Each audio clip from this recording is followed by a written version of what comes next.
What's going on, guys? Multiverse Corrupt here with yet another action figure review video, and today we're having a look at DC Multiverse Dark Flash from McFarlane Toys. As always, guys, starting off this video, we are having a look at the DC Multiverse McFarlane packaging, and it is, of course, that black, white, and blue with the open face window. This Dark Flash is, however, a Walmart exclusive, so that hence the little gold label up here at the top, DC Multiverse, and the Dark Flash name down here at the bottom. Flipping over here to the side, guys, we see Dark Flash's name from the comic Speed Metal. Flipping over to the back, we see 3 different variations of the Dark Flash, and all of them have different head sculpts. But me personally, I've only ever seen the open mouth one in stores. And this figure is a few months old now, and I still have yet to see any other adaptation of different faces. And I will say, I just noticed there was actually more back here chasing after these 3. So that is very, very cool. It is a very nice artwork on the back. Flipping over to the side, guys, not really much going on other than DC Multiverse and Dark Flash name again. Nothing really going on at the top. And then down here at the bottom is the barcode for you barcode guys. With all that said though, guys, let's go ahead and rip the Dark Flash out of his packaging and see how he looks. When the speedsters are so fast, how could death possibly catch them? A dark amalgamation seemingly of the Speed Force own design with little known about it. It comes clawed in a black speedster suit with a rotting undead face. It collects the dead of those gifted with speed to return them to the Speed Force at the end of their lives. That still doesn't stop the speedsters from trying to outrun their own personal Reaper. So right here, guys, is Dark Flash out of the packaging and standing on the rotating turntable, and I think he looks absolutely amazing. I love the rotting flesh detail that's going on through his arms and even his little mouth guard there and his little face. He looks absolutely disgusting. Now, I will say the crooked symbol really does bother me. Now, I'm not going to fault the figure for that. I know that it was intentional, but it just really bothers me. You know, I got slight OCD over here, so I really just want to grab it and turn it up the right way it's supposed to go, but it's fine. I'll just chalk it up to how it's supposed to be in the suit. Now, when it comes to this suit, I will say from my first-hand impressions of the suit itself, I think it looks amazing with the black and gold, but me personally, I would have loved to see the traditional black and red when it comes to Dark Flash, or when it comes to his other name, Black Flash. He is the Grim Reaper for the speedsters, and I always felt the black and red suit was just overall badass. I thought that was the perfect suit for this guy. Now, me personally, I have not read the Speed Metal Wave, so obviously this suit is based off of that storyline. So I'm also not going to fault it for that as well, especially if it is from source material. With all that said though, guys, let's go ahead and take Dark Flash off of the rotating turntable and take a closer look at the accessories that he came with.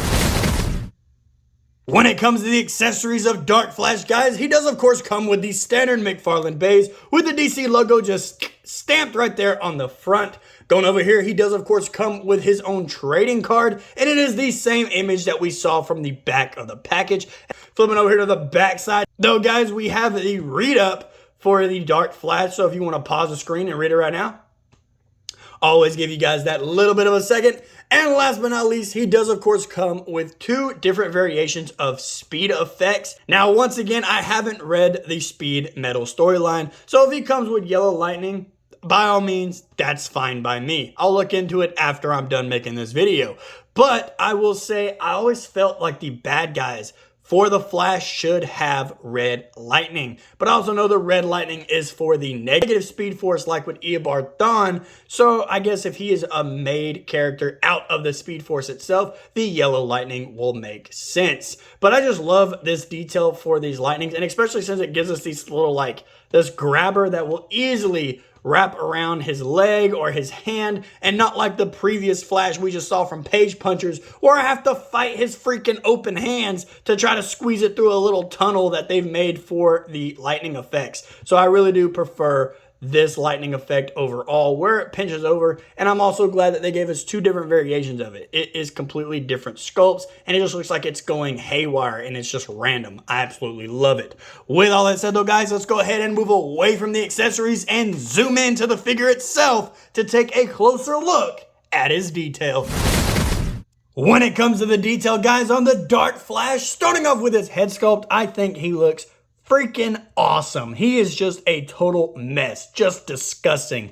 If you're worried about these getting snagged on something, don't be, because they are a soft plastic. The only thing you have to worry about is when it's warped, getting it out of the package, but a little bit of warm water or a hair dryer, it's an easy fix, easy to take care of. When it comes to his face sculpt, guys, just look at this freaking monster. I love the open mouth design like he is screaming. And like I said earlier, I have not seen any other variations with the mouth closed or the mouth gritting his teeth. I haven't seen those in any other Walmarts. Like I said, this guy is a Walmart exclusive. And I have looked because I wouldn't mind having the alternate versions of his head sculpt.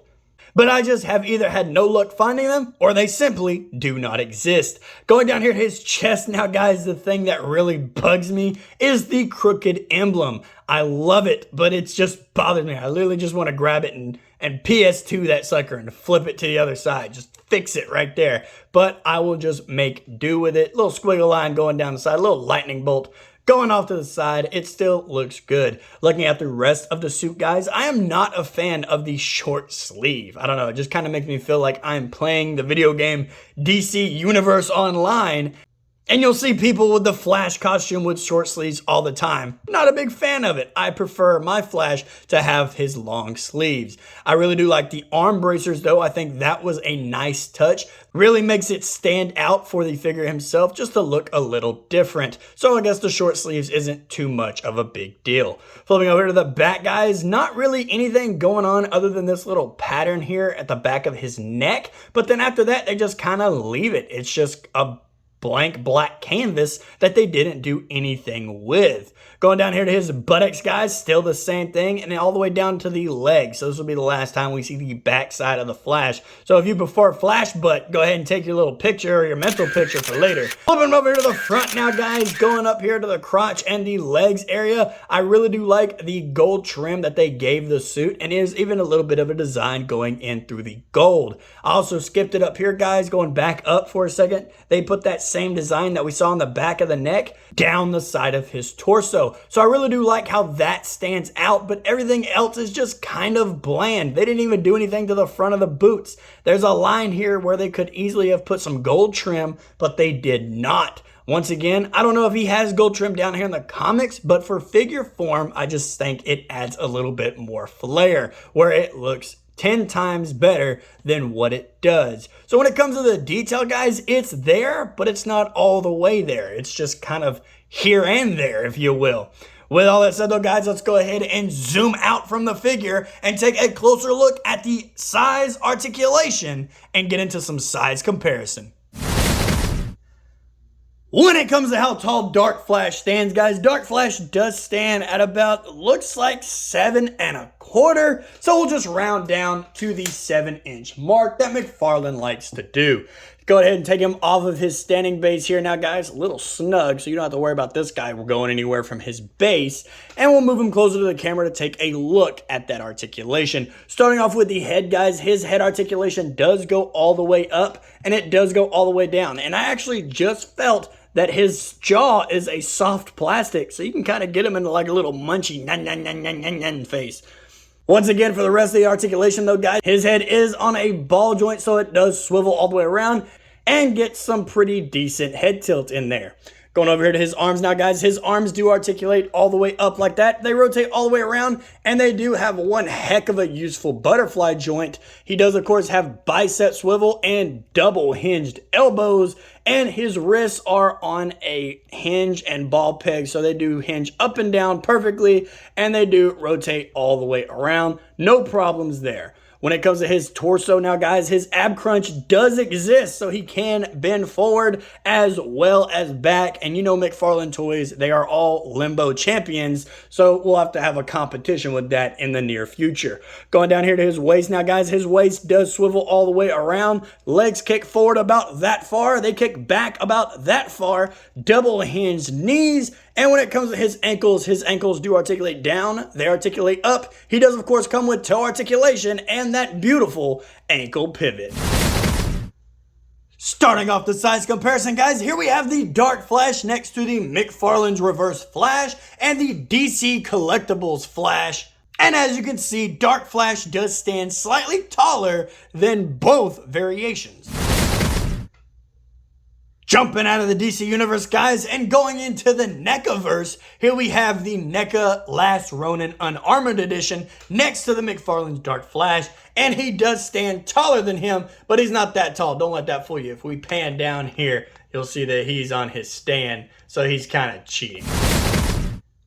And last but not least, guys, here we have the Deadpool from Marvel Legends from the Deadpool film. And as you can see, Marvel Legends simply will not scale to McFarlane Toys. Alrighty, guys, and there you have it. Another action figure review video in the books on my channel for you guys to enjoy. When it comes to my review on the Dark Flash, I'm going to have to give him a solid 8.5 out of 10. I freaking love this figure, and I did not fault it for the crooked emblem, so don't get it twisted. I will say this guy is beautiful. He is chock full of detail, but mainly only in his face and where his arms are showing when it comes to the short sleeve. I feel like there could have been so much more design given, just a little bit more paint to this figure and a little bit more overall design, like I just said. Hey, sometimes I get ahead of myself and gotta cover something before it leaves the old noodle, you know what I mean? With all that said though, guys, if you have not hit the like button, go ahead and hit the like button. Subscribe if you haven't already. Leave me a comment down in the comments below, and I will see you in the next video. Later.